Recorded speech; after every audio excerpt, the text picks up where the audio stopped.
When Wave Alchemy reached out and wanted to sponsor a video here on the channel, I thought that I'd be doing a normal demo or walkthrough of their software, nothing fancy. But I actually got really excited about their software, I got inspired, and I made a full track using it. It's out now for patrons that can go and download it. So I'll go over what the software is, what it sounds like, play you a lot of musical demos, and I'll also talk about 3 reasons why this software is worth checking out. 3 reasons why a piece of software unoriginally named Bassynth actually inspired me to make music. Because at the end of the day, that is what it's all about. It's about having the tools that inspire you to create, that help you to achieve something. So here's my new song, I hope you enjoy it. It's called Backlash.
So let's talk about 3 reasons why it's worth checking this software out. And please bear with me, the order is a little weird, but it'll make sense in the end. So the first reason is that Bassynth is heavily geared towards performance. And let's take a little look at how this is achieved.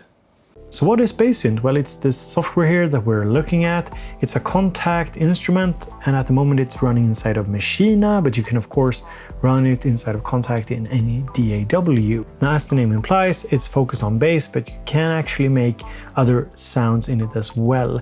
Just, yeah, let me give you a little example here.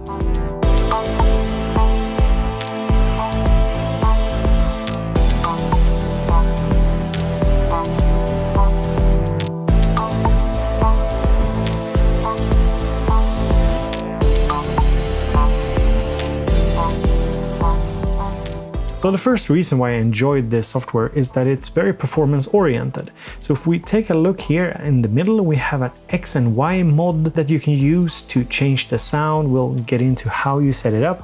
And you also have macros, and these let us change up the sound. They're very easy to assign. So let me give you a little example here.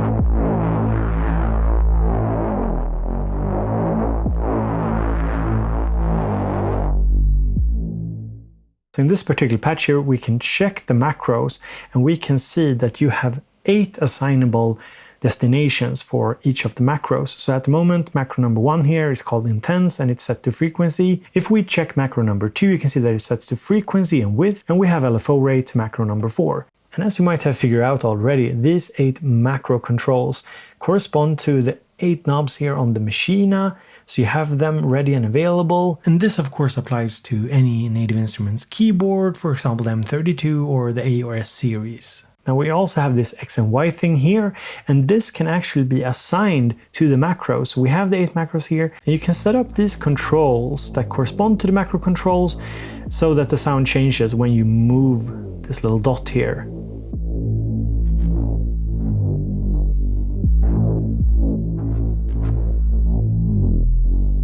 And this is very handy because if you find a preset that you like and you just want to alter it a little bit, you can use the X and Y mod to shape the sound without going deeper into the plugin.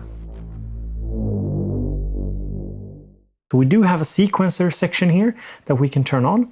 And here we have 8 sequencers that are, as you can see, connected to the macro knobs.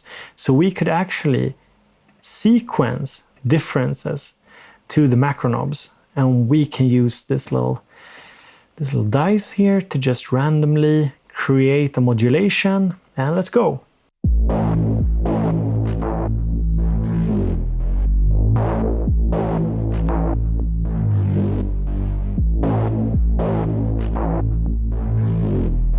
So this software here is very much built around these macro functions that are very easy to assign. Here you can just drag to whatever, you can see here, whatever function you want to assign a macro knob to.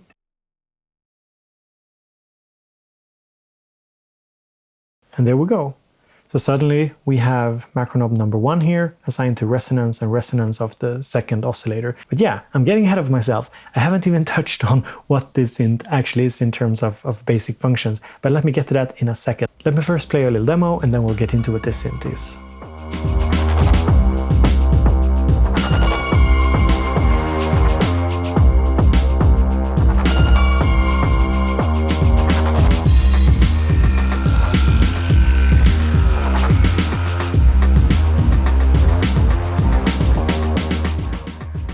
So that was the performance aspect of this software. Now let's talk about reason number 2, which is of course the sound. So we'll be taking a step back here and looking at the basic functions of this software and why it's quite easy to create multi-layered sounds that, yeah, sound good without that much work. So what we're seeing here is the 4 sample-based oscillators. At the moment, only one of them is active.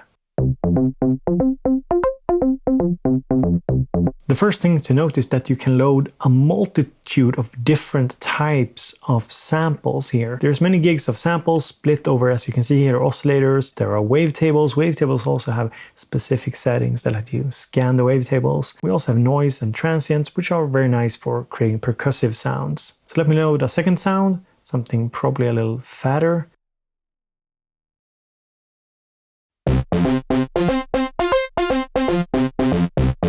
Now I do want to create a bit of a bassy sound, so let's go into design here. Inside of design you can see the 4 different oscillators here, and here you have access to many of the standard functions. So let me just tune it down. Let's go back, let's add a third sound. I got excited about this wavetable Arcade Boy. And this is a good time to go into design and check LFO number 1 here. So LFO number 1 can be assigned to wavetable position and wavetable form. So let's use that.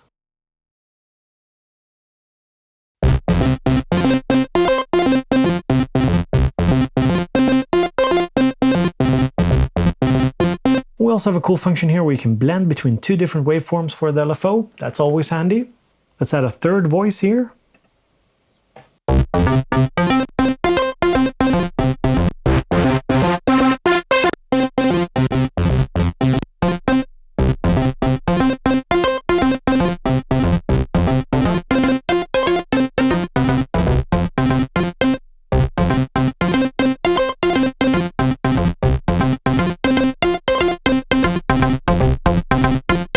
So what you saw me do there was actually accessing another menu here where we have unison. So I've just turned it up to 8 voice unison here for one of the sounds, the phase pluck here. So as you can see here, when we are under design, we also have engine. That's the basic settings for each of the voices. We have tone, where you have, for example, bit reduction and adding noise and a smart EQ. We also have a mixer section here, pretty self-explanatory. So what you can do in here is also turn on effects.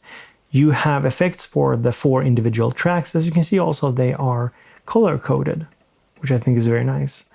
You also have sends, 2 sends, and a master. So for the sends, if we check here, we can add, say, a delay or a reverb.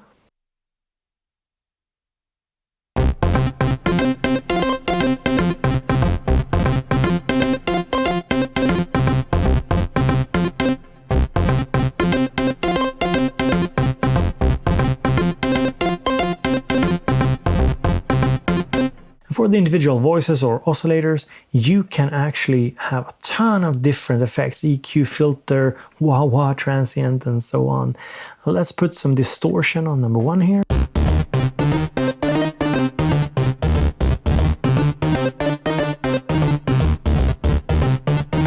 So we added some bit crushing, some flanger, some chorus, and yeah, sounds pretty cool. And we can of course put stuff on the master. You have access to all these different effects here as well, which is just, yeah, it's very handy, makes for some really cool sound design. So let's just set up a few macros. You can see how easy it is. Press design, and you can just drag macro 1 here, say to frequency. And I want macro number 2 to increase the size of the reverb. So that's cool.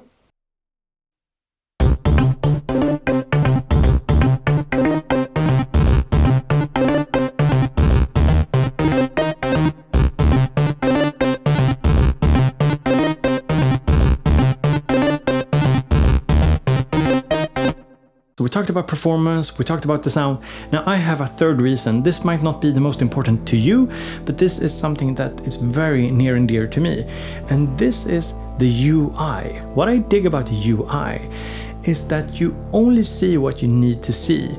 It's not crowded, it doesn't stress you out. So for example, when you start out in this software, what you see is the sort of performance mode with the X and Y pad and the macros, and you can stay there, you can shape your sound from that view. And then if you want to go deeper, you go into design, you can design the sound, but even here, there are stuff hidden beneath menus that you pop out. For example, if you want access to unison or creating a polyphonic patch, or you want access to the filter settings, all of these are located on pop-up menus. So you just click it, the menu pops up, and you can set it, and you can click it down again.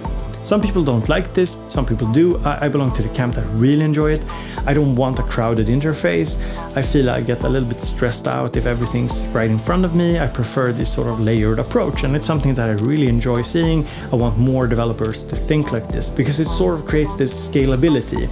You only see what you need to see at one given point, and if you want to access more settings, it's there. You can access it, but it's sort of hidden. And I like that a lot. It makes for a quicker workflow for me, and I don't get sidetracked with all these functions. So if it's something for you, I don't know. If it's important to you, okay, now you know it. If it's not important, okay, fine. But at least you know what I think. So there you have it, 3 reasons to check out Wave Alchemy Bassynth. I hope you enjoyed the video. If you did, this little thumbs up thing seems to work fine. Sometimes it's broken though, so make sure that it works. You can click it multiple times and see that it works. And you know how it goes. Subscribe, the little bell icon, you should click it. And if you really want to support what I'm doing, if you're finding my videos really entertaining and fun, go to patreon.com/BoBeats and check it out. So thank you so much for being here. Have a great day, and yeah, I'll talk to you later.